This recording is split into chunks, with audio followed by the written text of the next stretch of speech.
Hello and welcome to The Drama. I'm Peter Wilkins. Coming up, a birthday hat-trick and an England fight-back make an exciting start to the Ashes.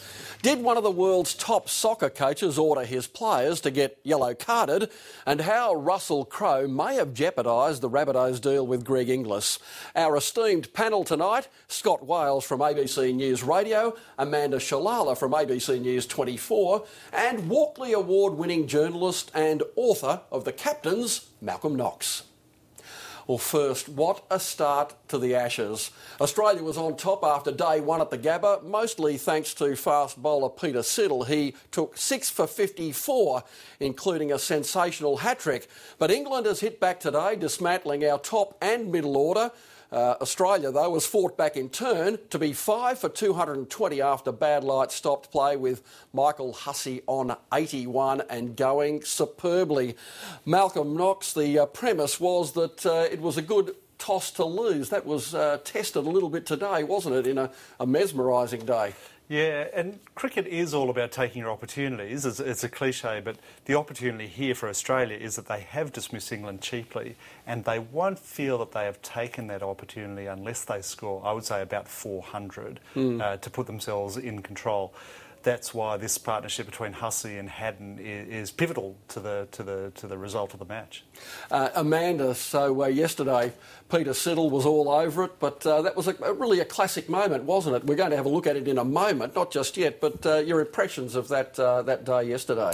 Oh, look, a hat-trick is an incredibly rare thing to get in Test cricket, and it's only the 5th one that has ever happened for an Australian in an Ashes Test, so it's quite incredible. And I think if you looked back to before the Ashes started and said, who's a likely bowler to take a Test hat-trick, I don't think you would have picked Peter Siddle, but good on him. On his 26th birthday, it was incredible to watch. It was just really accurate bowling. He fooled Cook, Pryor and then Broad, and they just had no answers for him. It was a wonderful spell all around. He did take 6 for, and it was one of the great moments, I would say, in Ashes history. Yeah, should we relive it again, do you think? It was a terrific moment too, because they were 4 for 197 at the time and 3 big body blows, and you're right, 3 terrific balls. That left Cook, it went away, caught in the slip. The second one. Oh, what the jaffa that was to dismiss Pryor. And then with the crowd welling up behind him, into Stuart Broad. He's close. He's given him! He's given him! Peter Siddle's got a hat-trick on his birthday! Not yet. Not yet. They were up in the back of the net, weren't they, Scott? That was, it was terrific too. And it just, I think it showed how Test cricket is, it has the rise and fall. There's a bit of cadence involved. It's not total bash and barge. Prior to that period, there was a sort of a soft patch in the game, and then it just boomed into life. There was, and of course the anticipation before the Test, all of the talk about the Australians being down on form. This England team was the one that was going to come here and ready to win. And in that middle session, actually, the Australian bowlers looked to have lost their way a little bit. And England had got back to 4 for 197. The momentum was back with the English. So that really, I think, is the thing you've got about Siddle's hat-trick that's all the more remarkable. I think hat-tricks often involve middle to lower order batsmen. Taking a hat-trick where you take 3 key players, batsmen out of the game, and you really take the game away from England in 1 over, I think it was the timing as much as anything else that was really remarkable. They went from 4 for 197... Yeah. Looking like perhaps, they were probably thinking 350 at that stage.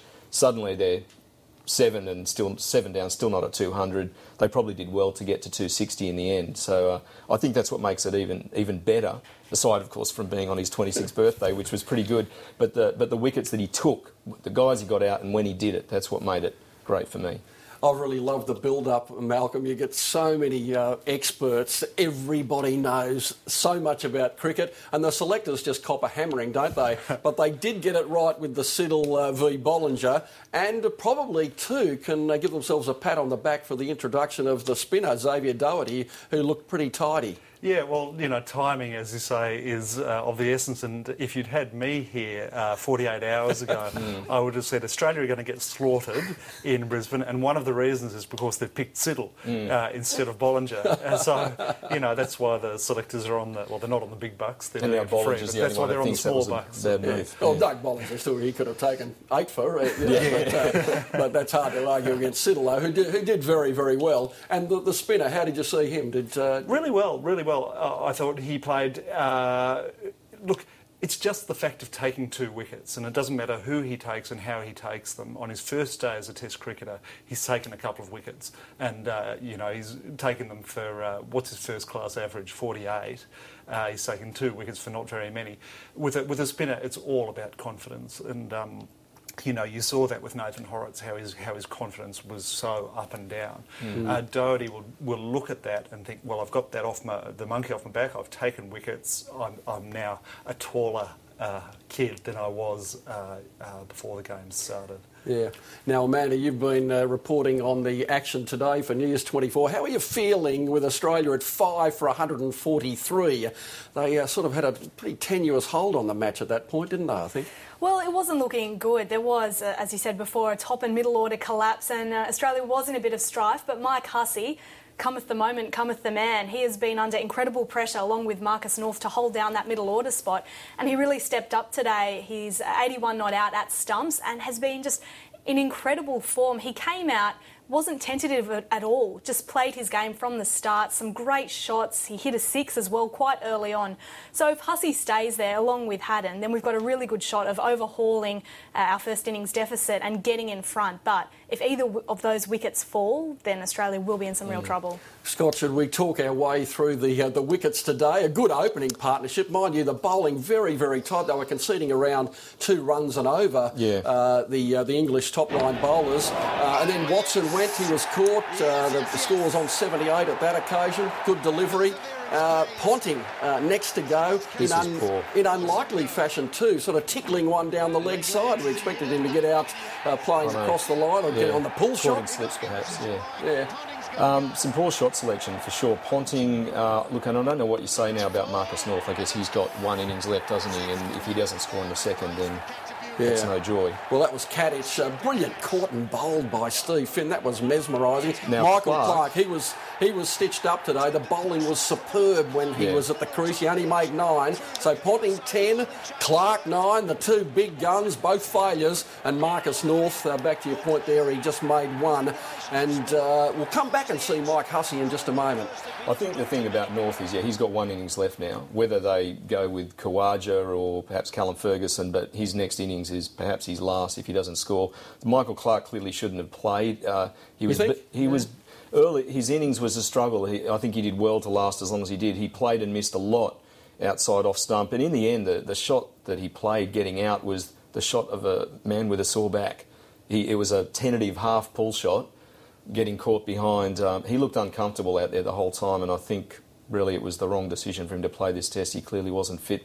He also, I think, Amanda, as you were saying earlier, he didn't look comfortable in the field either. Yeah. So, So, Malcolm, have you got a perception about the activities today? England's frontline bowlers, very, very solid. They had a lot of work to do. None for 78. The openers were going along pretty well, and then they leaked wickets, didn't they, the Australians? And it's been the case with this Australian team for a little while that, the openers are not going on after making good starts. They're not going on to make big scores. Ponting in years past has been a man, who makes big hundreds and double hundreds. That's my concern about the Australian team, because I think with their bowling attack, albeit how well they did yesterday, they need big scores to be able to apply pressure to England.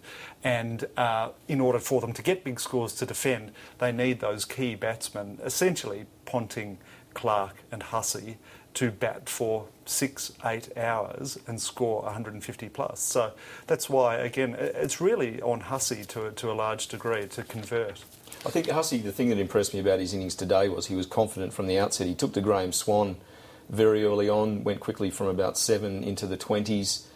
He was happy. He came down the pitch to him, and I thought that was the sign of a guy who maybe has found a little bit of that lost confidence. He came into this test, of course, with off the back of 100 in state cricket. So fingers crossed. But prior to that, Mike Hussey had made 200s in 2 years and a bit, I think October 2008. Today, with so much pressure, as our panel has said, coming into the crease at a difficult time, he has batted absolutely superbly. The pull shot, he was brilliant there on several occasions. Scratched around here and there at the start, but there was great authority too, wasn't there, Malcolm, in this knock here, and that's why the selectors and Ricky Ponting, they keep going with this guy, because it's in here, it's in the heart, it's in the guts. He's the true competitor, isn't he? And you can tell when Hussey's batting well by his awareness of his off stump. He's a great lever of the ball, and bowlers hone in on that. Today his judgment was impeccable, and you know that with Hussey that's always the barometer, his judgment around off stump, what he plays, what he leaves. He's a big lever, he leaves a lot, and then he can unleash his cover drive, because the bowlers will zero in on his off stump. If they over pitch a little, he's away through covers. It was beautiful. Beautiful. Hussey at his best. All right, now a quick prognostication before we talk about a couple of other issues. Is that a real word? Amanda, first of all, well, 5 for 220, approaching what Malcolm was saying. They're probably sighting 400. How's it going to pan out? And the final innings or the final day could be a little bit of a problem. I'm a wildly patriotic Australian, so I'll say Hussey will go on to make a big 100, hopefully 150 plus, and I think Haddon will do well to chime in. If we can get a lead even of 100 or so, I think we'll be doing okay, provided that our bowlers can hold up in the second innings. The pitch will get better to bat on, though. Obviously, the first 2 days there has been a lot of juice in it for the bowlers, and they've taken their rewards, but hopefully we can muster some sort of innings, which I think Australia can do, and then build on from there. Scott? Well, I don't know. I just worry. Seeing some of the cracks at the lunch session, they sort of had the camera down close to the pitch, and there's some cracks opening up. I'm not sure whether if there's a consensus on whether it's going to be better to be batting last, and Australia will need 350 plus. So I feel like 400 would be great. I don't quite share Malcolm's optimism on that. But mind you, if Haddon and Hussey stay around, Hussey scoring quickly, Haddon's yet to really get going. Johnson, of course, could easily pitch in with 40 or 50. No problem. So, look, I think the main thing is that the first 2 days have been a great advertisement for Test cricket. This is the thing, in the face of 2020 cricket, this is really a case of sometimes less is more. Ashes Test series are every 2 years. And in the last few series, although they haven't always gone the way we've wanted, they've really promised a lot, and they've been full of intrigue. In these first 2 days, here we are heading into day 3, and we're still no clearer as to really who has the ascendancy of these two teams over the whole 5 tests. Has it panned out that way for you, Malcolm, even though we've got 2 days to look at and analyse, perhaps segue your prediction into the series? Siddle won't take another wicket.